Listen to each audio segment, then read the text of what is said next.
કેશોદ એપીએમસીમાં ટેકાના ભાવે મગફળી ખરીદી શરૂ કરાતા 2 દિવસમાં 38 ખેડૂતોની મગફળીની ખરીદી કરવામાં આવી છે। કેશોદ એપીએમસીમાં તારીખ 9 નવેમ્બરથી ટેકાના ભાવે મગફળીની ખરીદી શરૂ કરવામાં આવી છે।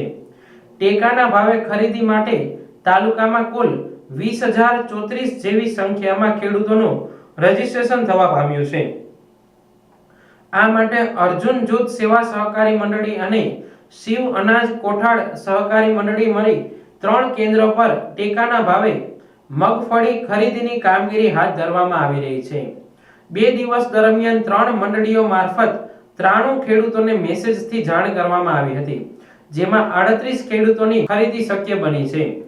કમોસમી વરસાદને કારણે મગફળી ડેમેજ થવાની શક્યતા વચ્ચે 2 દિવસમાં ટેકાના ભાવે મગફળી વેચાણ કરવા આવેલા 2 ખેડૂતોની મગફળી રિજેક્ટ કરવામાં આવી હતી। આથી ખેડૂતોએ કમોસમી વરસાદના કારણે ટેકાના ભાવે વેચાણ કરવા આવતા ખેડૂતોની મગફળી ડેમેજ હોવાથી વધુ શક્યતા રહેલી હોય સરકાર તેના ધારા ધોરણ કરતા 2% ડેમેજ બદલી 4% ડેમેજ વાળી મગફળી ખરીદી કરે તેવી માંગ કરી હતી।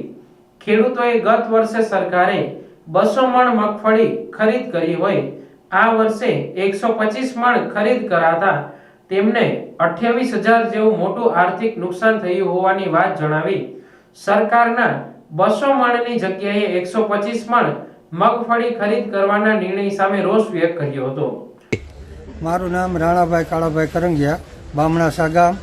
આજે હું સર્વે નંબર 18ની મગફળી લઈને આવ્યો હતો, બરાબર। તો ફર્સ્ટ ક્લાસ કામ છે બધું અહીં અને કમ્પ્લેટ હાલે, બરાબર। બધું સંતોષપૂર્વક કામ છે અને મજૂર પણ કોઈ જાતનો કોઈ લેવું કે આ કે કોઈ વસ્તુ કરતા નથી, બરાબર। અને બહુ કામ સારું છે। બાકી તો આ ડેમેજવાળું છે એ અમારે તો કોઈ તકલીફ નહોતી, પણ 1-2 ખેડૂતને થોડીક ડેમેજની તકલીફ થઈ તો થોડુંક ડેમેજનો સુધારો કરી અને અવાર પલળેલી માંડવી છે તો થોડું ઘણું સુધારો કરી અને એ પ્રમાણે થોડુંક ડેમેજનું ઓલું વધારી દે, 2 ગ્રામ છે અહીંયા 4 ગ્રામ કરી દે તો ખેડૂત હેરાન ઓછા થાય એમ। પંચાયત પ્રતિનિધિ આજે હું ખરીદી કેન્દ્રમાં મારી મગફળી લઈને ગયો હતો ત્યારે 6.25 ખાંડી જેવી ખરીદી કરે છે। તો ગઈ 2024માં સરકારશ્રીએ 10 ખાંડીની મગફળી ખરીદી કરી હતી અને આ વર્ષે એને 4 ખાંડી જેવી આશરે મગફળીની ખરીદી ઓછી કરેલી છે। તો તેમાં અત્યારે બજાર ભાવમાં મગફળી વેચવા જાય ખેડૂત વેપારીને તો આશરે 7,000નો ભાવ ફેરીએ છે, તો 7 ચોકને 28,000 રૂપિયા ખેડૂતોને ભરપાઈ નુકસાની આવે। અને અત્યારે આ વર્ષે કમોસમી વરસાદના કારણે ખેડૂતોની મગફળીમાં ડેમેજ છે તો એની જે આ 2 ગ્રામ ડેમેજ લે છે તેની ગાઈડલાઇનમાં સુધારા વધારા કરી અને એની મગફળી ખરીદી કરવામાં આવે। અને બીજું એ જણાવવામાં આવે છે કે ખેડૂતો અત્યારે જે મગફળી નાખવા જાય તો એમાં ડેમેજ રોડમાં વીણી જાય તે પણ એને મજૂરીનો ખર્ચો વધારે લાગે છે અને સરકાર જે સહાય પેકેજ ચૂકવવાની વાત કરે છે તો સહાય પેકેજમાં તો ગઈ સાલ 2024માં એણે 10 ખાંડી મગફળી ખરીદી હતી ને આ વર્ષે 6.25 ખાંડી, તો એ બજારના વેપારીના ભાવ ફેરમાં જો જે ખેડૂતને પૈસાની નુકસાની જાય છે એ જ પૈસાને એને સહાય પેકેજ ચૂકવે, બીજું કાંઈ સરકારે કોઈ ખેડૂતને વળતર આપવાનું નથી દેખાતું। આ તો એક આમદાન ટોપી મામદા ઉપર એ રીતની એની ખેડૂતના પૈસા ખેડૂતને પરત આપવાની વાત છે। તો સરકારશ્રીને એવી અપેક્ષા રાખું છું કે એની ગાઈડલાઇનમાં સુધારા વધારા કરે અને ખેડૂતની મગફળી 10 ખાંડી જેવી ખરીદાય એવી હું સરકારશ્રીને રજૂઆત કરું છું। જય હિન્દ, જય ભારત। મગફળી ખરીદ કેન્દ્રો પર મગફળી વેચવા આવનાર ખેડૂતો પાસેથી મજૂરી કે તોલાઈ જેવા કોઈ પણ પ્રકારનો ચાર્જ લેવામાં આવશે નહીં તેવી જાહેરાત કરાતા બેનરો ખરીદ કેન્દ્ર પર લગાવવામાં આવ્યા છે। આ ખરીદી સમયે ખેડૂત હેરાન પરેશાન ન થાય, ખરીદ કેન્દ્ર પર પાણીની વ્યવસ્થા સહિત સુવિધા ઊભી કરવામાં આવી હોવાનું ખરીદ કેન્દ્ર સંચાલકોએ જણાવ્યું હતું। મારું નામ ડાંગર અજય કુમાર અમીરભાઈ, અમે અર્જુન જૂથ સેવા સહકારી બ્રાન્ચલી ખરીદીના સંચાલક છું। આજે ગઈકાલે 9 તારીખથી સરકારના એમએસપી દ્વારા સરકારશ્રી દ્વારા ખરીદીનું કામ ચાલુ કરેલું છે। અમે 21 જેટલા ખેડૂતોને મેસેજ છોડી દીધેલા છે, પરંતુ હાલમાં અત્યારે કમોસમી વરસાદ થયો હોવાને હિસાબે ખેડૂતોની મગફળી તૈયાર ન હોય તો અત્યારે મગફળી આવેલ નથી ખેડૂતોની. તબક્કાવાર 1-2 દિવસમાં ખરીદી ચાલુ થઈ જશે અને ખેડૂતોનો જે મગફળીનો પાક તૈયાર થયેલો છે એ સારી રીતે અહીંયા આપણે માર્કેટિંગ યાર્ડ કેશોદ ખાતે તોડવામાં આવશે. અને આ વખતે જે ખેડૂતોને જાણ માટે એ છે કે આ વખતે જે અમે જે ટેકાના ભાવે ખરીદી કરી રહ્યા છીએ એમાં કોઈ પણ ખેડૂતોને 1 પણ રૂપિયો દેવાની જરૂર નથી. અમે અહીંયા બોર્ડ ઉપર બોર્ડ પણ લગાવેલો છે, એમાં નંબર પર ટોલ ફ્રી નંબર પણ આપેલા છે. તો કોઈ પણ ખેડૂતોએ અહીંયા આવી અને તોલાઈનો 1 પણ રૂપિયો આપવાનો નથી. એ અમે અહીંયા બોર્ડ પણ મારેલો છે, ટોલ ફ્રી નંબર પણ આપેલા છે.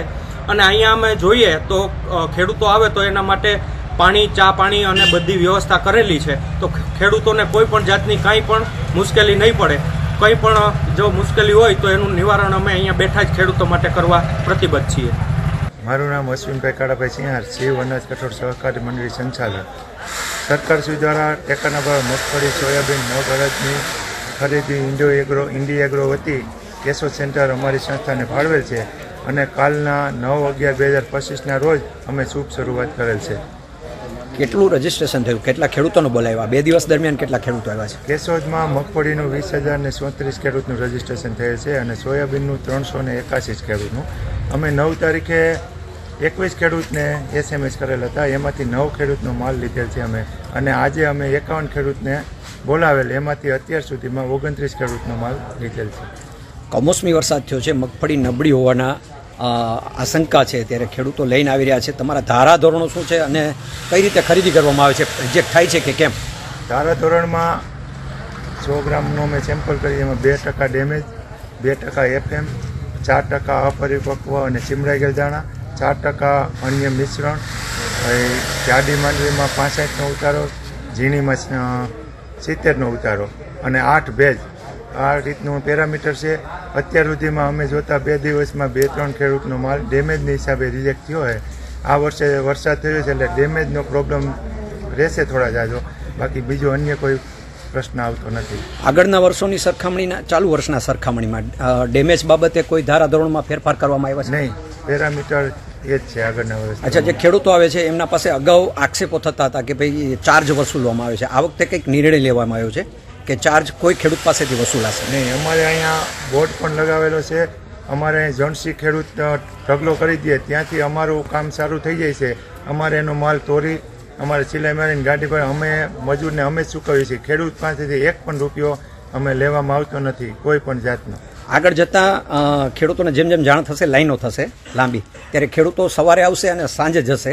આવી પરિસ્થિતિ વચ્ચે તમારી શું વ્યવસ્થા છે પાણીની? વ્યવસ્થામાં અત્યારે તો અમારે માર્કેટિંગ યાર્ડમાં અમારે અહીંયા પાછળની જગ્યાએ છે, અત્યારે અમારે થોડીક સાંકળ છે એટલે અમે એ પ્રમાણના મેસેજ ઓછા જ નાખીએ. બાકી બીજી અમે જગ્યા રાખેલ છે, ત્યાંની મંજૂરી આવી જાય ત્યાં અમારે 400 ખેડૂતનો તોલ કરી શકીએ એટલી અમારી પાસે મજૂર, કાંટા, ગાડી અને જગ્યાની વ્યવસ્થા ઓલરેડી છે. કેશોદને કુલ કેટલી મંડળી ફાળવવામાં આવી છે? અત્યારે 2 થી 3 મંડળી, મારા અનુમાન પ્રમાણે, પાક્કું મને ખબર નથી. મારી મંડળી અમારી ચાલુ થઈ એ મને 100% ખબર છે, પણ વાત સાંભળતા 2 થી 3 મંડળી ફાળવી હોય એવો મને સાંભળવા મળે છે.